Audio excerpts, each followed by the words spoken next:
नमस्कार दोस्तों, India's growing military power YouTube channel में एक बार फिर से आप सभी का स्वागत है। आज हम बात करने वाले हैं भारत के स्वदेशी 5th generation stealth fighter advance medium combat aircraft यानी एमका प्रोग्राम में हुए एक मेजर चेंज के बारे में, जिसकी सूचना हिंदुस्तान एरोनॉटिक्स लिमिटेड यानी HAL की तरफ से आई है। दोस्तों, आप सब जानते हैं कि कैबिनेट कमेटी ऑन सिक्योरिटी यानी CCS ने स्वदेशी 5th जनरेशन स्टेल्थ फाइटर एमका के निर्माण के लिए जरूरी अप्रूवल इसी महीने के शुरुआत में दे दिया है और 15,000 करोड़ रुपए की राशि को आवंटित किया जा चुका है।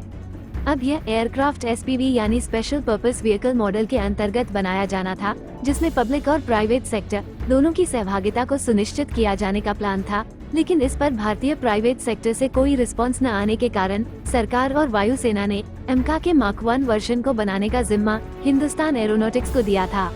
एमका मार्क 2, जो एक स्वदेशी और ताकतवर जेट इंजन के साथ में इम्प्रूव्ड फीचर्स और ज्यादा स्टेल्थीनेस के साथ में आएगा, उसको SPV यानी स्पेशल पर्पस व्हीकल मॉडल के तहत बनाने की नए प्लान को मंजूरी दी गई थी।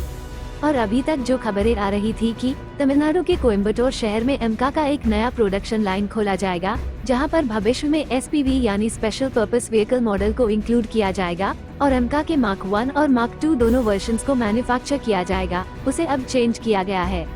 अब जो खबरें सामने आ रही है कि HAL को एमका के प्रोटोटाइप निर्माण से लेकर टेस्टिंग तक का जिम्मा सौंपा गया है और उसके बाद प्रोडक्शन SPV यानी स्पेशल पर्पस व्हीकल मॉडल के तहत ही होने वाला है, जिसमें प्राइवेट सेक्टर की भागीदारी जरूर रहेगी और एक जॉइंट वेंचर बनाया जाएगा, जिसमें मेजॉरिटी स्टेक एक प्राइवेट कंपनी के हाथ में होगी और माइनॉरिटी स्टेक HAL के हाथ में होगा। इसके तहत एमका मार्क 1 और मार्क 2 दोनों का प्रोडक्शन होगा, यानी यहाँ फिर से हम पुराने प्लान पे ही वापस चले गए हैं और शायद प्राइवेट सेक्टर के जो रिस्पांस नहीं मिले थे वो अब CCS के अप्रूवल और फंड्स जारी करने के बाद सॉर्ट आउट कर लिया गया है और शायद बहुत जल्द हमें इसके डिटेल्स भी देखने को मिल सकते हैं। इस जॉइंट वेंचर को बनाने का मुख्य उद्देश्य है एमका के प्रोडक्शन में क्वालिटी और तेजी दोनों को जोड़ना। ये चीज हम सब मानते हैं कि किसी भी मैन्युफैक्चरिंग सेक्टर में प्राइवेट कंपनीज के जुड़ने से चीजें थोड़ा तेजी से निर्माण होती है और एमका के निर्माण में सरकार इसीलिए किसी भी कीमत पर एक प्राइवेट कंपनी को इन्वॉल्व करना चाहती थी। इसके अलावा प्राइवेट कंपनीज द्वारा मैन्युफैक्चर किए गए प्रोडक्ट्स ज्यादातर कॉस्ट इफेक्टिव और एफिशिएंट भी होती है, तो इसका भी फायदा एमका प्रोग्राम को मिलेगा। शुरुआत में यह माना जा रहा था कि SPV मॉडल के अंतर्गत एमका के निर्माण के लिए जो जॉइंट वेंचर है, ये कोयम्बटूर में फॉर्म किया जाएगा, जो कि तमिलनाडु डिफेंस इंडस्ट्रियल कॉरिडोर का हिस्सा होगा। लेकिन अब यहाँ पर भी कुछ चेंजेस किए गए हैं और कुछ रिपोर्ट ये सजेस्ट कर रही हैं कि जो स्ट्रेटेजी में बदलाव है यह HAL के द्वारा खुद किए गए हैं, जहाँ पर HAL अपनी जो मौजूदा फैसिलिटी है नासिक में, जहाँ पर पिछले 15 सालों से अधिक समय से रूसी सुखोई Su-30 MKI विमान को वायुसेना के लिए बनाया जा रहा था, उसी सुखोई के नासिक फैसिलिटी को वो ऑफर कर सकते हैं। प्राइवेट सेक्टर कंपनियों को यानी एमका के लिए जो प्राइवेट सेक्टर पार्टनर को सिलेक्ट किया जाएगा, वे एग्जिस्टिंग HAL नासिक फैसिलिटी में एमका का निर्माण शुरू कर सकते हैं और ये जो फैसिलिटी है नासिक की, अभी इसे फिलहाल तेजस मार्क 1A के लिए मॉडिफाई किया जा रहा है, ताकि तेजस मार्क 1A का जो प्रोडक्शन है उसको अकोमोडेटिंग को फास्ट ट्रैक किया जा सके। हालांकि इसके पीछे का उद्देश्य क्लियर नहीं है कि ऐसा क्यों किया जा रहा है, क्योंकि यह जो फैसिलिटी है इसको अपग्रेड करने में थोड़ा समय भी लग सकता है, लेकिन एक्सपर्ट यह मानते हैं कि यह एक कॉस्ट इफेक्टिव सोल्यूशन होगा। एक नई प्रोडक्शन फैसिलिटी को बनाने में या बनाने की तुलना में जिसको कोयम्बटूर में प्रपोज की गई थी, उस बनाने में ज्यादा वक्त लगेंगे।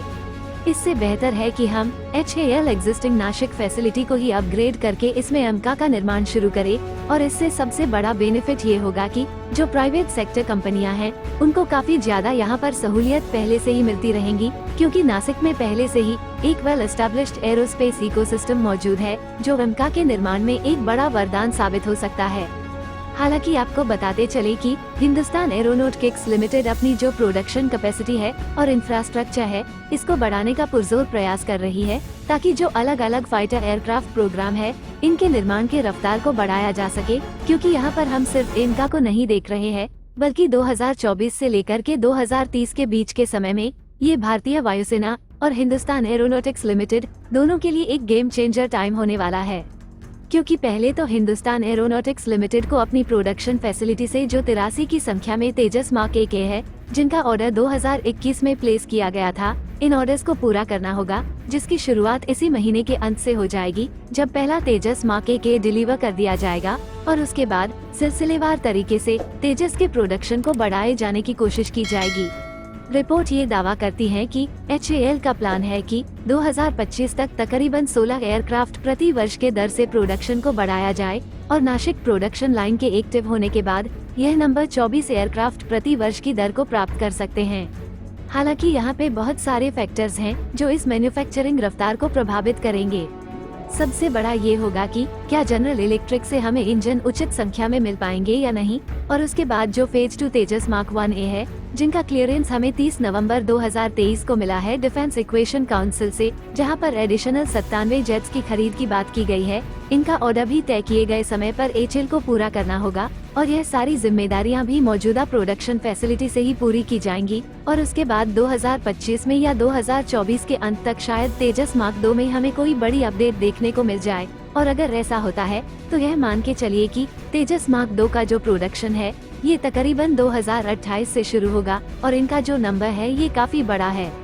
क्योंकि इनिशियली जो रिपोर्ट सामने आ रही है उसमें ये बताया जा रहा है कि तेजस मार्क 2 के 6 अलग अलग प्रोटोटाइप्स बनाए जाएंगे। 3 प्रोटोटाइप जो शुरुआती होंगे, इनका इस्तेमाल सिस्टम टेस्टिंग के लिए किया जाएगा। यहाँ पर radar system, electronic warfare system और जो एवियोनिक्स सिस्टम है ये टेस्ट किए जाएंगे और जो अंत के 3 प्रोटोटाइप हैं, इनका निर्माण वेपन ट्रायल को फास्ट ट्रैक करने के लिए होगा, जहां पर जो BVR कॉम्बैट कैपेबिलिटी है उसको वैलिडेट किया जाएगा, विद इन विजुअल रेंज की मिसाइल को इंटीग्रेट किया जाएगा, या दूसरे जो वेपन सिस्टम है इनकी कैपेबिलिटी को टेस्ट किया जाएगा और उसके बाद जो प्रोडक्शन है एयरक्राफ्ट का ये 2028 से 29 तक शुरू होगा और तकरीबन 200 की संख्या में ये जो एयरक्राफ्ट है ये भारतीय वायुसेना को ज्वाइन करने वाले हैं।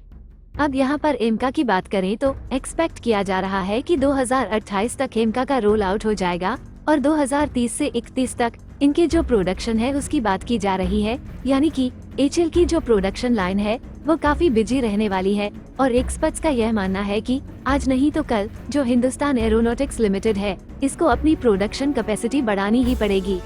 क्योंकि इतने बड़े नंबर्स को एग्जीक्यूट करने के लिए जो प्रोडक्शन इस समय कैपेसिटी है वो बिल्कुल भी काफी नहीं होगी, ये इनको एक्सपेंड करना पड़ेगा। तो आज नहीं तो कल जो नई प्रोडक्शन लाइन है वो हमें देखने को मिल सकती है। अब बहुत सारे लोग ये प्रश्न कर रहे हैं कि एमका को लेकर के अभी चिंता करने की क्या जरूरत है, क्योंकि एमका के 2 वेरिएंट हमें देखने को मिलेंगे, मार्क 1 और मार्क 2। और मार्क 1 को लेकर के लोग ये कहते हैं कि टेक्नोलॉजीज तो अभी बनके तैयार नहीं हुई, एयरक्राफ्ट भी तो बनके तैयार नहीं हुआ, तो अभी से इतनी चिंताएं क्यों।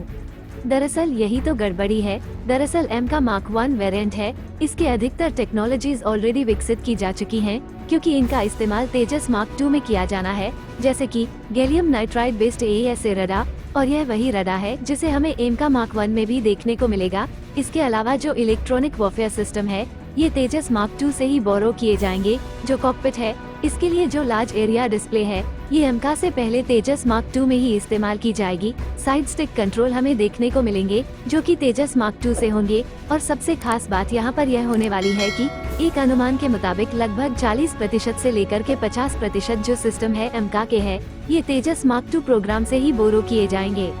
हालांकि एमका मार्क 2 जो होगा वे एमका मार्क 1 की तुलना में ज्यादा एडवांस होगा और उसमें एडवांस टेक्नोलॉजीज विकसित की जाएंगी, लेकिन मार्क 1 का जो निर्माण कार्य है ऐसा कहा जाता है एक्सपर्ट्स के द्वारा कि ये काफी तेजी के साथ होगा और जिस प्रकार के टेंडर इसमें इशू किए जा रहे हैं आडा के द्वारा और दूसरी जो इस प्रोजेक्ट से जुड़े इन्वॉल्व संस्थाएं हैं उनके द्वारा, उसको देख करके तो ये लगता है कि काम हमारी उम्मीद से भी ज्यादा जल्दी हो सकता है, क्योंकि ऐसी प्रगति यहाँ पर नोटिस की गई है।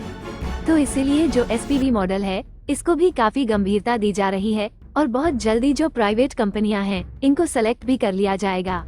इसी के साथ इस वीडियो को करते हैं समाप्त। उम्मीद है कि आप सभी को वीडियो पसंद आया होगा। वीडियो को अंत तक देखने के लिए धन्यवाद। देखते रहिए इंडियाज ग्रोइंग मिलिट्री पावर। जय हिंद।